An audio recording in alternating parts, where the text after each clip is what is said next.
Okay, so in the last video, what we did was we covered pretty much the intro to what in the world a material is and the difference between that and a shader. So now let's go a little bit deeper and let's look at the actual tools and the work areas that we're going to be using to go ahead and work with shaders and materials and manipulate them and do things that we want them to do. Okay, so there's two main areas of XSI, two main tools we're going to use for working with materials and shaders in XSI. The first one is the Material Manager, so I'm going to go ahead and take you through the Material Manager. There's two ways to access the Material Manager. You can either come up here the long way, click on View, go to Rendering/Texturing, and you'll see the Material Manager right here. Or there's the short way. If you see, it shows you that Control and 7 is the shortcut or the hotkey to go ahead and open up the Material Manager. So what I'm going to be doing from now on is using the hotkey, which is Control and 7. And that opens up the Material Manager as you can see here. So what is the Material Manager? Well, the Material Manager is exactly what its name implies. It's the manager that controls your materials. You use it to create new materials, delete materials, edit and change materials around, and assign materials to objects as well as unassigned materials, and do all kinds of things that you need to do in order to work on materials inside of XSI. It's pretty much the main place to go to if you're working with materials. And you can actually use just the Material Manager for working with materials in XSI. You really don't have to jump into any other part of XSI to work with materials if you don't want to. So the Material Manager is pretty powerful and pretty robust in terms of management of materials. Okay, so let's quickly look at and see how this works and what these different buttons do, because if this is the first time you see this, it's pretty overwhelming, especially with all of these buttons, and then we have menus with more sub-menus and so on and so forth. Let's start over here on the left. We have two tabs up here that switch out this left pane in the Material Manager. We have the Scene tab and the Image Clip tab. So what do these mean? In the Scene tabs, we can see the different materials in our scene. Now right now it says there are no objects selected. So let's do this. Let's close the Material Manager. Let's go up to Primitive, go to Polygon Mesh, and create a sphere. Let's close the PPG, we don't need it. Now let's go ahead and hit Control and 7, the shortcut key, to open up the Material Manager. Now, because I have the sphere selected right now, it appears here in my list. If I deselect it, now it'll say there are no objects selected in the list. So every time I select an object, it gets updated here in the list, and the name will pop up right here. And I'll also be able to see the material that the object is using. So here's the material the object is using, the default scene material. And as you remember from a couple of videos back, the default scene material is the default material that XSI creates automatically and slaps onto every brand new object that's brought into the scene or created in this scene. Okay. If we go over here to the Image Clips tab, we can see any image clips that are being used in our scene. Now right now, we can see that it's completely empty. The reason for that is because we have no image clips in this scene. In other words, I haven't imported any types of textures or pictures or images in this specific scene. So we're not going to worry about that now. When we start working on the projects that we're going to do in this tutorial, you'll start to see how this becomes populated with a list of the different images and clips inside of our XSI scene. And these buttons up here simply let you organize those clips in different ways. Again, we don't have anything to use as an example, so it's just empty and we're going to leave it alone for the moment. But later on in this tutorial, we're going to come back in here and we're going to see the list update, and we're going to see how to change the different organizational ways of this list. Okay, over here on the right and the top, we have our main space here for creating new materials inside of the Material Manager. So all the materials in your scene are going to be displayed in this pane right here, in this gray area right here. Right now we only have one material in our scene. That's the default scene material, which is why it's the only material that pops up. And you notice the icon shows the model of an apple sitting inside what appears to be a room with tiles, sort of a grid pattern of tiles. That's the default icon that you'll be able to see. And this isn't just an image icon, that's an actual real render that XSI performs. And we'll talk more about that later when we talk about the shader ball viewer. Okay, so up here we have different buttons. We have a libraries button. In XSI, in every scene, you can create libraries of materials. So what are libraries of materials? By default, we have this default lib, which stands for default library. And it'll show in parentheses 1. That's because there's one material in that library. And you'll see this library here is a single tab. If we go to libraries and create a new material library, we'll have a new material library right here. And if we right click, we can rename the material library. So we can call this, say, grassland live, or whatever you want to call it. So say if we were doing a scene of an environment that takes place somewhere in some huge open grassland area, maybe for organizational purposes we might want to create a new material library and place the materials of our grass and our leaves and our trees and our hills and all that stuff here in this material library. This material library can then be taken and exported simply by right clicking on the name and hitting export material library. You can then take that exported material library file that XSI creates and give it to another member of your team if you're working on some kind of production or a team-based project. And then they could open up, import, they can right click and they can import that material library into their scene. So they can work with the same exact materials that you are, so everything can stay consistent when you're working on a team-based project. If you're working solo, it could still become useful. So I'm going to right click and I'm going to hit delete material library to get rid of it. Okay, we have some other buttons here like the create. Now this simply creates some of these shaders that are by default in this menu right here. So you can create a Phong shader, Lambert, Blend, Cook Torrents, and so on and so forth. I think you get the idea. Then we have over here the materials button. And this button is going to go ahead and create new material. So I can come to this menu and say create new material. I can also open up the preset materials browser. I can get materials from selected objects. I could even delete unused materials. If there's any materials inside the material manager inside your scene that aren't being used for anything, you can just go ahead and clean up your scene by deleting those unused materials. Although be careful with that, because sometimes you might have material that you don't want to delete, and if it's not assigned to an object, hitting this button will delete it. So you might accidentally select a material that you didn't want to delete. So be very careful about that, and be very sure and 110% positive that you really want to delete unused materials. Okay, so let's close that. Then we have other buttons here, and a lot of these buttons do the same thing as a lot of the buttons up here. It's just that there's little visual icons to make it a little bit easier. For example, this button creates new materials. Well, you can also go here to materials and hit the create new material button. So it's just another way of accessing the same exact tool or option. Okay, we can also use these buttons here to change the way that XSI or the material manager displays our materials. So we could display them as large icons, medium icons, small icons, or in a nice little convenient list view. I like to stick with medium icons. Of course, you can choose whatever you want. Down here, we have a view for the render tree. So if I click on this shader or this material, you'll see the entire shader network for that material pops up, starting with the material node over here on the right, which is always going to be this yellow color. And then over here on the left, you're going to have shaders. Now, let's talk about this render tree down here. And to be able to work with the render tree a little bit differently and a little more isolated from the material manager, what I'm going to do is close the material manager, and I'm going to hit 7 on the keyboard to open up the render tree by itself. This is the same exact render tree that was in the material manager, only sometimes you might just want to work with the render tree by itself, so you have the option of doing that instead of just working with the material manager. It's really a choice about workflow and how you like to work. In this case, I'm going to stick to the render tree just so that we can focus on it and talk only about it for the time being. We have these different menus here like Show, Tools, Nodes, and Clips.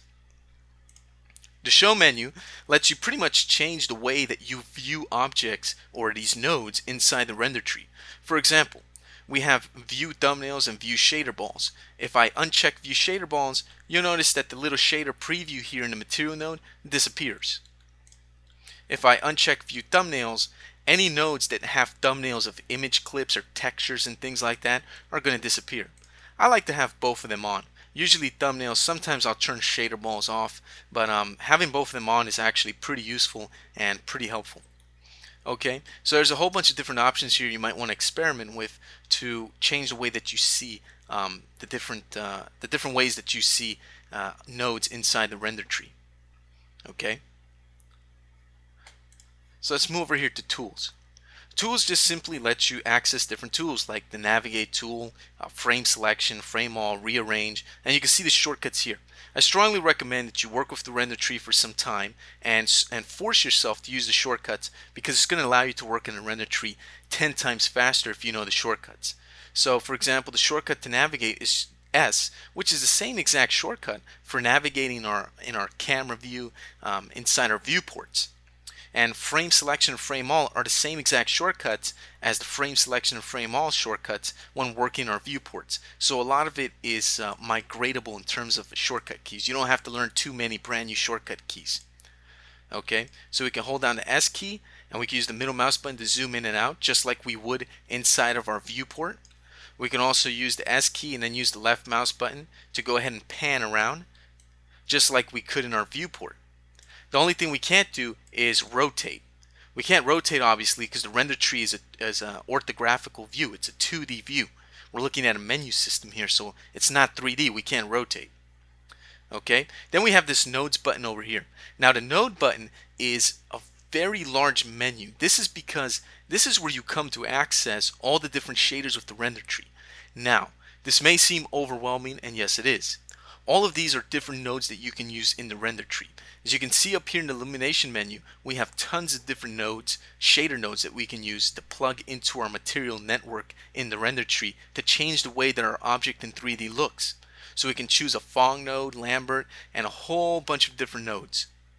If we go to texture, we can also choose a whole bunch of different texture nodes. We can create procedural textures using these default procedural textures that come with exercise, such as marble textures, rock textures, terrain textures, wood textures, so on and so forth. We also have some shaders for hair. If you're working with hair, if you have access to that through Exercise Essentials or Exercise Advanced, if you're using Exercise 6.5 that is. We have some particle shaders. We also have real-time shaders, OpenGL, DirectX 9 and 10. We also have some bump shaders, and we'll talk about that later, environment shaders. We have a ton of different shaders, and if you're totally new to this and you're a beginner, which is the reason why you should be looking at this tutorial, this is an introduction to the render tree after all, you're going to be overwhelmed and you're going to see these shaders and think to yourself, math shaders, color basic, what's all this stuff? Well, there's too many shaders to really cover in a single tutorial, so we're not exactly going to go over every single one of these nodes and every single possible combination. The reason for that is no, it's not that i3Jack is lazy or he's trying to keep anything from you. It's because if you look at all these nodes and you do the math, the possibility, the potential for the number of actual combinations that you can create in the render tree using all these nodes is going to be, well, there's too many combinations to go over. We would probably sit here for 6-10 months going over this every single day and creating different types of combinations. So as you can see, it is a lot of different nodes and a lot of combinations that we can make in the render tree. But don't worry, we're going to be going over a lot of different combinations and a lot of different ways to use shaders in this tutorial. So at the end of this tutorial, you'll be able to create all kinds of different shaders for most, if not all, of your projects. If we go over here to clips, it just says none defined. That's because we don't have any clips. And clips are just image clips. So if you import textures, pictures, things like that into this exercise scene, you can access them from clips. And over here we have a few buttons. This button right here is just a shortcut to turn the shader ball preview off or on.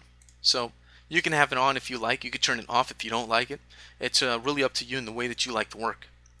Then we have this C button here, and what this does, it gets rid of everything. Now don't worry, it didn't delete anything, it just cleared out the render tree. If you want to bring everything back, just hit this refresh button, and there we go. Considering you have the object that you want to edit selected. Remember that the render tree works one object at a time. So if we have 20 spheres, we can only work on one shader network at a time and then move on to the next one.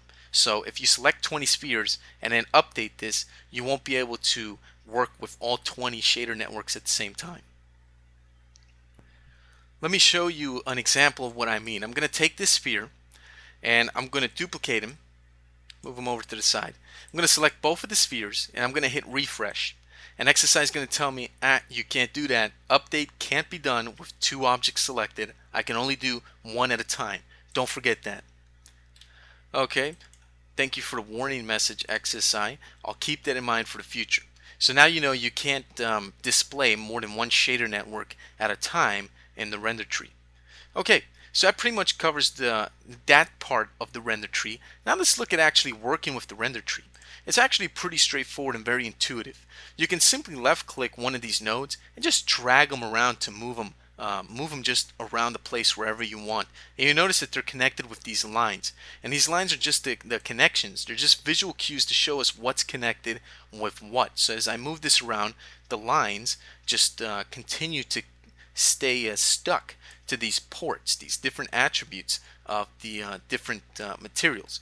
Then we have, when you hover over one of these nodes, you'll notice that a little green button pops up and a little blue button pops up. One has the letter E, the other has the letter V. So what do these do? Well, if you click on the E, it opens up the property pages of that specific node. So now we can see the different attributes, different settings for that Phong node or that Phong shader node. So we could change the color to, say, green. We can change the ambient to specular. We can go over here and switch to a different tab like transparency / reflection.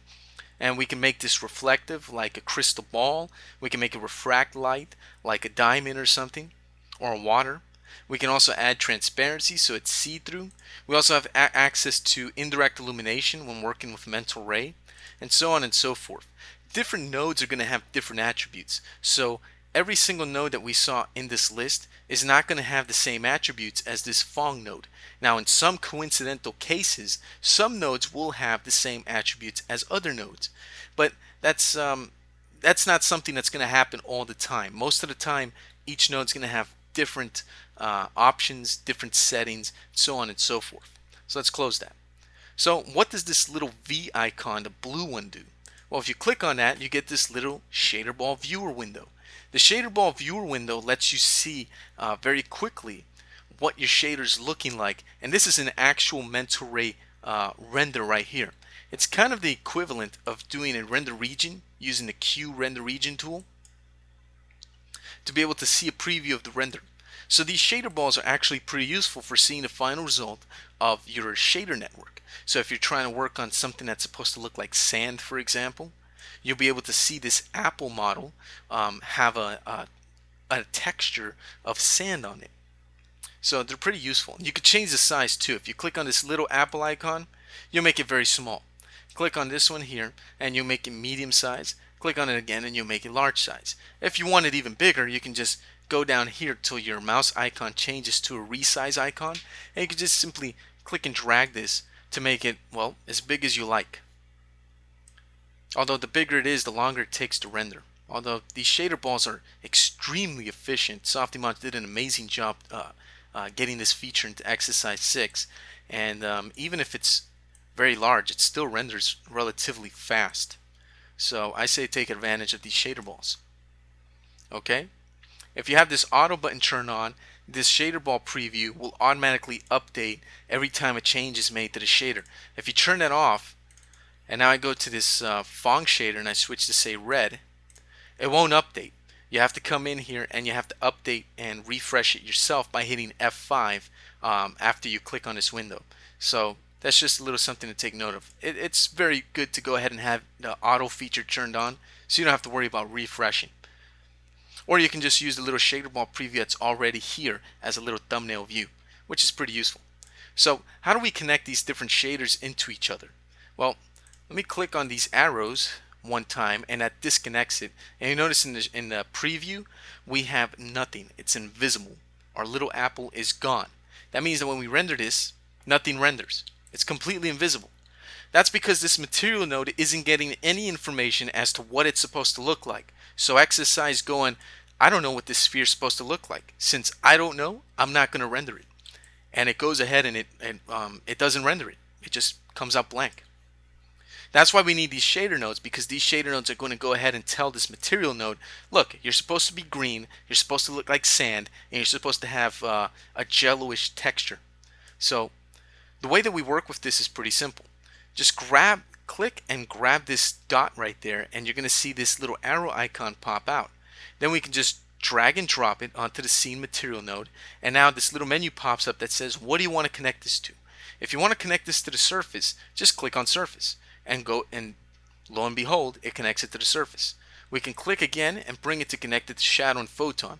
But a quick way of doing this is holding down shift. If you hold down shift, the menu stays open so that you can connect this to whatever nodes you want, to whatever ports on that node you want, and disconnect whatever you want.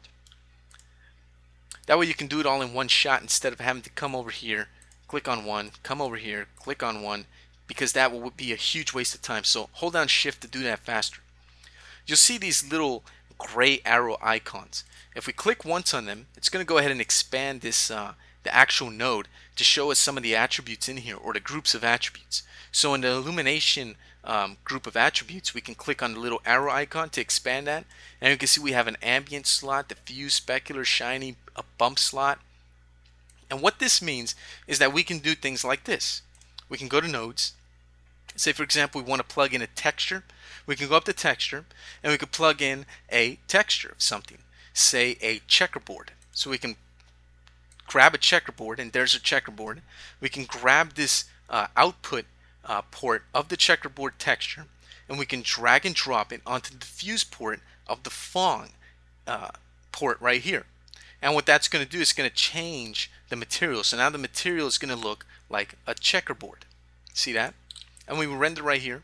Our sphere has the actual checkerboard material on it. It doesn't look right now because the sphere does not have a texture projection. We'll talk about that later. Okay, so that's pretty much how that works. Now this is a very simple example just to give you a quick dose of what this does and how this whole render tree system works with shaders and materials. We can literally have a shader network that has tons and tons of different materials all over the place. Now if you want to see what I'm talking about, I'm going to show you. Let's go over here to nodes. Let's go to, say let's get a, I don't know, let's just grab ourselves a blend shader here. Let's go back, let's grab a bump map shader here. Let's go ahead and let's go back and get a texture image. We can start how you can see how we start to get all these crazy nodes.